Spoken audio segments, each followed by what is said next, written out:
Civil सेवा परीक्षा की तैयारी कर रहे मेरे प्यारे नौजवान साथियों, नमस्कार।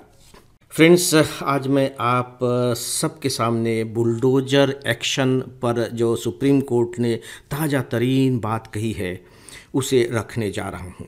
मैं आज इसी विषय पर अपनी बात सीमित रखूँगा, भले ही यह थोड़े कम समय का ही क्यों ना हो, क्योंकि मुझे ऐसा लगता है कि सुप्रीम कोर्ट का यह जो डिसीज़न है वह कई दृष्टियों से बहुत महत्वपूर्ण है। और जब मैं कह रहा हूँ कई दृष्टियों से, तो वह एग्जामिनेशन के पॉइंट ऑफ व्यू से भी कह रहा हूँ। आपको मालूम होगा कि 3-4 साल पहले हमारे देश के कुछ राज्यों में बुलडोजर न्याय की बात कही जा रही थी। बुलडोजर न्याय का मतलब था कि किसी के भी घर को बुलडोजर बुला करके ध्वस्त कर दिया जाए। जब बुलडोजर से घर गिराए जा रहे थे, उस समय सरकार का ये कहना था कि यह अतिक्रमण है, यहाँ लोगों ने अवैध कब्जा कर रखा है तो इन्हें गिराया जा रहा है।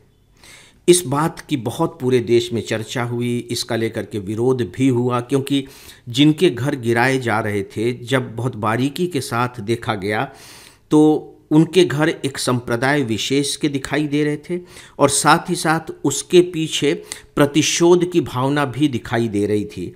लेकिन सरकार का ये कहना था कि ये अतिक्रमण के विरोध में एक्शन किया जा रहा है, और ठीक है, सरकार ऐसा कर सकती है और उसे करना भी चाहिए, लेकिन किस तरीके से। फ्रेंड्स, आपके लिए एक उपयोगी सूचना, मैंने आईएएस की तैयारी के लिए 2 पुस्तकें लिखी हैं। आप आईएएस कैसे बनेंगे, इसी के 2 भाग हैं। यह इंग्लिश में भी है। अब तक इसकी लाखों प्रतियां बिक चुकी हैं। यदि आप अपने आईएएस के लक्ष्य के प्रति सीरियस हैं तो आप इन दोनों पुस्तकों को लाइट हाउस मानकर चलें। यह आपके लिए एक प्रकार से मस्ट रीड बुक है। आप नीचे डिस्क्रिप्शन में दिए गए लिंक से ये दोनों पुस्तकें मंगा सकते हैं। दोस्तों, इसके बाद पिछले साल मुझे ध्यान आ रहा है कि लगभग नवंबर में सुप्रीम कोर्ट ने तथाकथित बुलडोजर न्याय के विरुद्ध कुछ गाइडलाइंस जारी की। पहली बात तो यह है कि उसने इस तरह के एक्शन को पूरी तरह से असंवैधानिक ठहराया। इस रूप में असंवैधानिक ठहराया कि किसी के घर को इस तरीके से अचानक गिरा देना संवैधानिक अधिकारों का वर्णन है। कौन से संवैधानिक अधिकार का?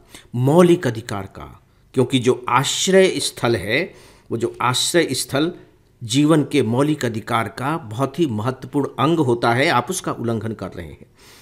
रातों रात पूरा परिवार आकाश के नीचे आ जाता है, उनका सामान नष्ट हो जाता है, भविष्य की संभावनाएं शून्य हो जाती हैं और घर के साथ व्यक्ति का भावनात्मक लगाव होता है। समाज में उससे उसकी प्रतिष्ठा बनती है। देखते ही देखते वे सब ध्वस्त कर दी जाती हैं। तो सुप्रीम कोर्ट ने सरकार के इस तरह की कार्रवाइयों का विरोध करते हुए कुछ गाइडलाइंस जारी किए थे। उस गाइडलाइंस की जो सबसे महत्वपूर्ण बात थी वो ये थी कि किसी का भी घर गिराए जाने से पहले अगर लगता भी है कि वहाँ अवैध अतिक्रमण हुआ है तो आप उन्हें नोटिस दीजिए, इंश्योर कीजिए कि नोटिस उसे मिले, उसे कम से कम 15 दिन का समय दीजिए, उसे समय दीजिए कि वह अपनी बात को रख सके, उसकी सुनवाई कीजिए और इसके बाद एक्शन लीजिए। ये गाइडलाइंस सुप्रीम कोर्ट ने दी थी। लेकिन इसके बाद भी कुछ राज्यों ने अलग से जाकर के काम किया और इन गाइडलाइंस का अच्छी तरह से, पूरी तरह से पालन नहीं किया। तो दोस्तों, अभी सुप्रीम कोर्ट ने फिर से एक डिसीजन दिया है। डिसीजन में उसने इस बार इस कार्रवाई को एक प्रकार से अवैध के साथ साथ अमानवीय भी ठहराया है। देखिए, सुप्रीम कोर्ट की पीठ ने क्या कहा है। घरों के विध्वंस की कार्रवाई अनुचित तरीके से की गई। ये जो टिप्पणी है 4 साल पहले प्रयागराज में जो बुलडोजर एक्शन किए गए थे उनके विरुद्ध है। घरों के विध्वंस की कार्रवाई अनुचित तरीके से की गई। देश में कानून का राज है। नागरिकों के सिर की छत ऐसे नहीं गिराई जा सकती। ये मामले हमारे विवेक को झकझोर देते हैं। ये बहुत इंपॉर्टेंट लाइन है। ये आपके जनरल स्टडीज़ के 4th पेपर का स्टेटमेंट बन जाता है। ये मामले हमारे विवेक को झकझोर देते हैं। मतलब हम विचलित हो जाते हैं कि ऐसा कोई कैसे कर सकता है, ऐसा कैसे किया गया होगा। यही है विवेक को झकझोर देना। ये मामले हमारे विवेक को झकझोर देते हैं।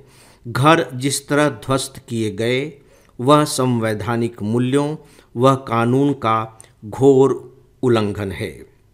आश्रय का अधिकार संविधान के अनुच्छेद 21 का अभिन्न अंग है। ऐसी अवैध कार्रवाई मौलिक अधिकारों का उल्लंघन है। सुप्रीम कोर्ट ने ये कहा और बाकायदे राज्य सरकारों को आदेश दिया गया है कि जिनके भी घर गिराए गए हैं उन्हें 10-10 लाख रुपए का मुआवजा दिया जाए। ये एक बहुत महत्वपूर्ण सुप्रीम कोर्ट का डिसीजन है। मुझे लगा कि खासकर पॉलिटिकल साइंस की आपको तैयारी करनी होती है, बहुत अच्छे से तैयारी करनी होती है और इसका संबंध सीधे सीधे फंडामेंटल राइट्स से है, तो इसके बारे में बात की जानी चाहिए, न केवल प्री एग्जामिनेशन की ही दृष्टि से बल्कि सच पूछिए तो मुख्य परीक्षा की दृष्टि से भी। दोस्तों, सुप्रीम कोर्ट के इस स्टेटमेंट के बाद उत्तर प्रदेश के मुख्यमंत्री आदित्यनाथ जी का स्टेटमेंट आया। मुख्यमंत्री जी ने कहा, बुलडोजर का इस्तेमाल ज़रूरत है, उपलब्धि नहीं। उन्होंने बिल्कुल सही बात कही कि बुलडोजर का जो इस्तेमाल किया जाता है वो एक आवश्यकता है। जैसे मान लीजिए कि आप घर बना रहे हैं, गड्ढा पाटना है, किसी टीले को तोड़ना है, वहाँ से मिट्टी हटानी है, तो बिल्कुल बुलडोजर का इस्तेमाल किया जाना चाहिए, वो एक ज़रूरत है। लेकिन आप बुलडोजर का इस्तेमाल कर रहे हैं, ये कोई बहुत बड़ी उपलब्धि नहीं है। आगे उन्होंने कहा कि बुलडोजर का उपयोग बुनियादी ढांचे के निर्माण और अतिक्रमण हटाने के लिए किया जा सकता है। अब यहाँ देखिए, थोड़ा सा हम इसे समझने की कोशिश करेंगे। मुख्यमंत्री जी जो कह रहे हैं वो गलत नहीं कह रहे हैं। कोई नई संरचना बनाना है तो बिल्कुल बुलडोजर का इस्तेमाल किया जाए। अतिक्रमण हटाना है तो भी बुलडोजर का इस्तेमाल किया जाना चाहिए। अतिक्रमण को अन्यथा आप तोड़ेंगे कैसे? सुप्रीम कोर्ट भी इसके विरोध में नहीं है। सुप्रीम कोर्ट का केवल ये कहना है कि कानूनी प्रक्रिया के तहत आप बुलडोजर का इस्तेमाल कीजिए। और बाकायदे उन गाइडलाइंस में सुप्रीम कोर्ट ने यह भी कहा था कि अगर कोई सार्वजनिक हित के लिए चाहिए, कोई ऐसी जगह पर अतिक्रमण कर लिया गया है कि उससे लोगों के अपने दूसरे मौलिक अधिकारों का हनन हो रहा है, तो उसके लिए अलग तरह की गाइडलाइंस थी, उन अतिक्रमण को तोड़ा जा सकता है। तो सुप्रीम कोर्ट कहीं ये नहीं कह रहा है कि नहीं, आप अतिक्रमणों को हटा नहीं सकते। सुप्रीम कोर्ट केवल कानूनी प्रक्रिया का पालन किए जाने के बारे में गाइडलाइंस दे रहा है। नंबर 1, अगर हम इस स्टेटमेंट की समीक्षा करें तो हमारे दिमाग में एक सवाल आता है कि अतिक्रमण होते क्यों हैं। देखिए, अगर प्रशासन के स्वरूप को आप देखें तो हमारे देश की एक एक इंच भूमि के अगेंस्ट कोई न कोई राजस्व अधिकारी है, कोई रेवेन्यू ऑफिसर है, चाहे वो पटवारी के रूप में हो, नायब तहसीलदार के रूप में हो, इंस्पेक्टर के रूप में है, तहसीलदार के रूप में हो, एसडीएम के रूप में हो, रेवेन्यू ऑफिसर हैं। और उन रेवेन्यू ऑफिसर की ये जिम्मेदारी बनती है, उनकी ड्यूटी है कि वो देखें कि कोई सरकारी भूमि पर अतिक्रमण न करे। तो जब अतिक्रमण हो रहा है तो हवा में तो हो नहीं रहा है, ऐसा तो नहीं कि अचानक हो गया, बाहर से बना करके कोई ढांचा लाया गया और 10 मिनट में कहीं वो ढांचा फिट कर दिया गया। किसी ने अतिक्रमण किया, उसकी खुदाई की, नींव बनाई गई, धीरे धीरे उस पर दीवारें उठ रही हैं, अतिक्रमण हो रहा है ना। तो यहाँ सबसे बड़ा एक प्रश्न ये भी खड़ा होता है कि जब ये अतिक्रमण हो रहा था उस समय प्रशासन क्या कर रहा था? तो सीधी सी बात है कि जो अतिक्रमण को देख रहे थे, जिनकी जिम्मेदारी थी कि वे इस तरह के अतिक्रमण को रोकें, उनको इसके लिए जिम्मेदार क्यों नहीं ठहराया जा रहा है? उन पर दंड क्यों नहीं लगाया जा रहा है? उन्हें इसकी सजा क्यों नहीं दी जा रही है?